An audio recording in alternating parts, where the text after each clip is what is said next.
भगवती गांजापूरकर आणि तुम्ही पाहत आहात गल्ली ते दिल्ली। गेले काही महिने जे मराठा आरक्षण आंदोलन चालू आहे ते पहिल्या दिवसापासूनच कोणत्या दिशेने चालू आहे याचा अंदाज राज्यातील जनतेला आलाच होता। आंदोलनावर जो काही खर्च होत आहे, एकाच वेळी अनेक जेसीबी मधून फुलांची उधळण केली जाते, त्यासाठी कोण पैसा पुरवत आहे असे आरोप आता होऊ लागले आहेत। मराठा आरक्षणाचा प्रश्न ऐरणीवर आला असताना आणि सर्व मराठा समाज त्या आंदोलनात एकवटला आहे असं वाटत होतं।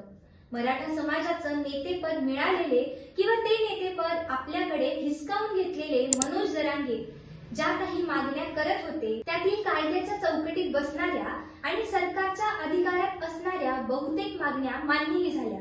त्यासाठी देवेंद्र फडणवीसांनी अहोरात्र झटून मराठा आरक्षण विधेयक विधिमंडळात मंजूर करून घेतलं आणि कोर्टातही तो कायदा टिकेल असं आश्वासनही दिलं। तरीही मनोज जरांगेंच्या अवास्तव मागण्या वाढतच राहिल्या। जनतेच्या ज्या काही मागण्या असतात त्या कायद्याच्या चौकटीत बसवूनच सरकारला पूर्ण कराव्या लागतात।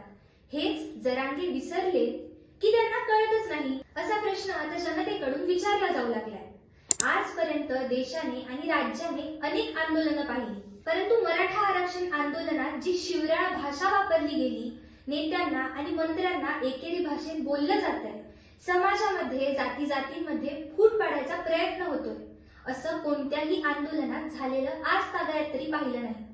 देवेंद्र फडणवीस मला सलाईन मधून विष देऊन मारण्याचा प्रयत्न करतायत असा बेछूट आरोप जरांगेंनी केलाय।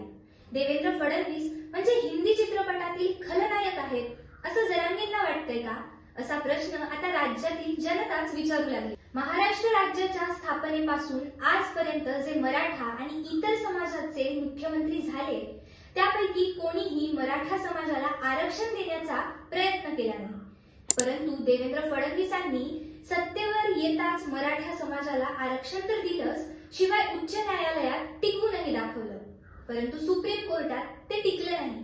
कारण तेव्हा भाजप शिवसेना युतीला स्पष्ट बहुमत मिळूनही आणि देवेंद्र फडणवीस हेच पुढचे मुख्यमंत्री असतील असं नरेंद्र मोदी आणि अमित शहांपासून सगळे भाजप नेते सांगत होते, परंतु आपल्या मुख्यमंत्री पदाच्या लालसेपोटी उद्धव ठाकरे भाजपशी गद्दारी करून काँग्रेस आणि राष्ट्रवादी काँग्रेस सोबत गेले आणि स्वतः मुख्यमंत्री झाले।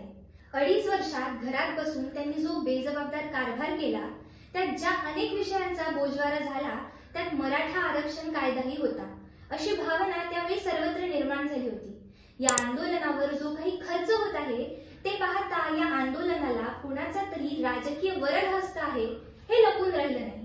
मनोज जरांगेंचे जवळचे सहकारीच असे आरोप आता करू लागले, परंतु जरांगे त्या कोणत्याही आरोपांना उत्तर न देता त्यांच्यावरच उलटे आरोप करतात। देवेंद्र फडणवीस यांच्या सागर या सरकारी बंगल्यावर जाऊन जी काही नौटंकी करण्याचा मनोज जरांगेंचा प्रयत्न होता तो त्यांनी सरकारने थोडीशी कडक भूमिका घेतल्यावर रद्द केला। सरकारने आतापर्यंत मनोज जरांगेंच्या बाबतीत खूपच मवाळ धोरण स्वीकारलं होतं। जरांगे हे कायद्यापेक्षाही मोठे आहेत का, असा प्रश्न चर्चेला जाऊ लागल्याचं आता पाहायला मिळतं।